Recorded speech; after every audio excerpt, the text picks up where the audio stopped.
लोगों की इतनी जुर्रत हमारे बीच में आ गए। जेल जाते वक्त ये हथकड़ियां तुम दोनों के हाथों में होंगी। आखिर तुम हो कौन? हम कौन होते हैं बे?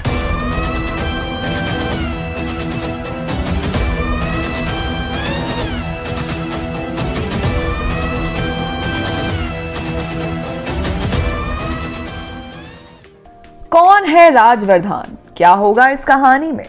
क्या हुआ था साल 1980 में, कुछ वक्त पहले? तो इस कहानी की शुरुआत होती है राहुल वर्धान से, जिसके पिता राजवर्धन को नेशनल टेररिस्ट घोषित कर दिया गया था। वही इस सदमे में राहुल के पूरे परिवार ने सुसाइड कर लिया। जिसके बाद जब राहुल बड़ा हुआ तो वो एक ऐसे इंसान में बदल गया जिसे बिना पब्लिसिटी के कोई भी काम करना पसंद नहीं था।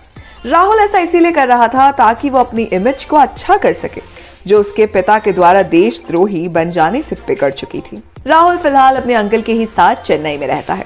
वही एक दिन राहुल अपने एक लॉयर फ्रेंड को इम्प्रेस करने की कोशिश करता है, जिसे वो ये कहकर मना कर देती है कि उसे राहुल की पब्लिसिटी वाली आदत बिल्कुल पसंद नहीं है। जिसके बाद राहुल उसे अपने बचपन से लेकर अब तक की कहानी में छुपे दर्द को बयान करता है। राहुल की कहानी को सुन उसकी दोस्त उसे समझने की कोशिश करती है।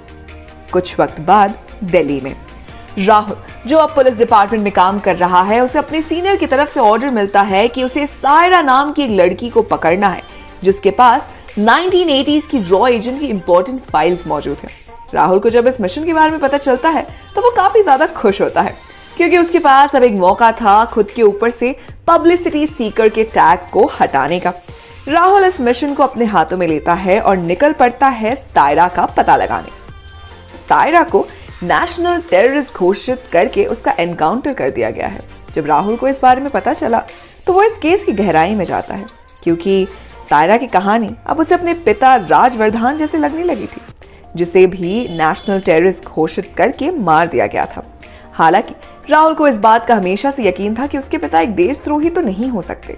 खैर, राहुल जब इस केस की जांच करता है तब उसे सायरा का लैपटॉप मिलता है, जिससे राहुल को पता चला कि सायरा एक सोशल एक्टिविस्ट थी जो one India one pipeline movement के खिलाफ प्रोटेस्ट कर रही थी। वहीं राहुल को आगे जाकर यह भी पता चला कि सायरा को सिर्फ इसीलिए मारा गया क्योंकि वो जवान नाम के आदमी को जानती थी। हालांकि जवान के बारे में जब सायरा से पूछा गया तो उसने कोई इंफॉर्मेशन लीक नहीं की, जिस वजह से सायरा को मार दिया गया। वही इसके एनकाउंटर के पीछे एक कारण ये भी था कि उसने मारने वाले को ये डर था कि सायरा कल को उनके लिए खतरा बन सकती है। वही अब राहुल के सामने 3 चीजें थी जिस पे उसे रिसर्च करना था।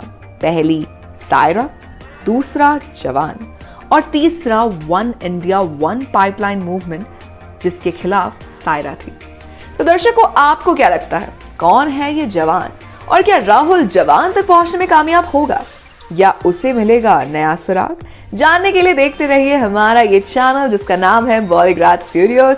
साथ ही अगर आपको वीडियो पसंद आई हो तो इसे लाइक कीजिए, दोस्तों के साथ शेयर भी कीजिए और फिल्मी दुनिया से जुड़े रहने के लिए सब्सक्राइब कीजिए हमारे चैनल बॉलीग्राज स्टूडियोज को।